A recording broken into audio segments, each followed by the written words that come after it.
Giants agree to a multi-year extension with general manager Joe Schoen. This is one I think a lot of people were following because John Harbaugh comes in and we know the bravado that Harbaugh carries himself with. We know the things that he fought for within his contract, right? He wants final say on that roster.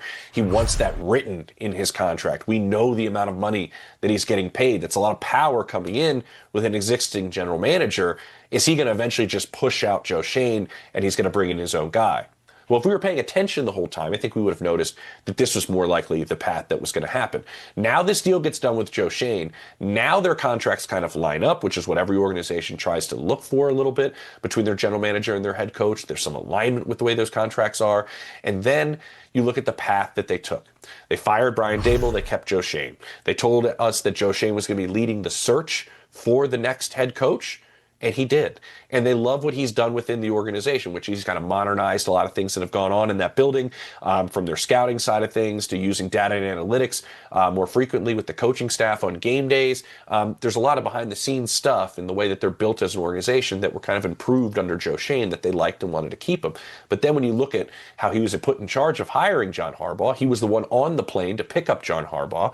And yes, this is kind of an arranged marriage, and there was some time to see the two of them feel each other out. And I know it hasn't been smooth sailing to my understanding the entire time, but they did understand a working relationship. You have to remember that Harbaugh picked the Giants partially because of the roster that Joe Schoen put together. So there's an underlying aspect of Harbaugh liking the way Joe Schoen works because he liked the roster more than some of the other places, much less of a rebuild than what he was dealing with. But I mentioned the power struggle, and I think there's some people that are giving Joe Schoen some compliments in terms of some of the power that maybe he relinquished, and to make sure this deal gets done and to make sure that they can work hand in hand. And so there's powerful voices in this room. There's obviously a lot of question marks when a head coach comes in like this.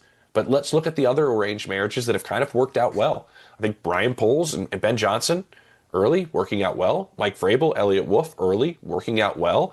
A lot of people thought Vrabel would push out Elliott Wolf. He hasn't.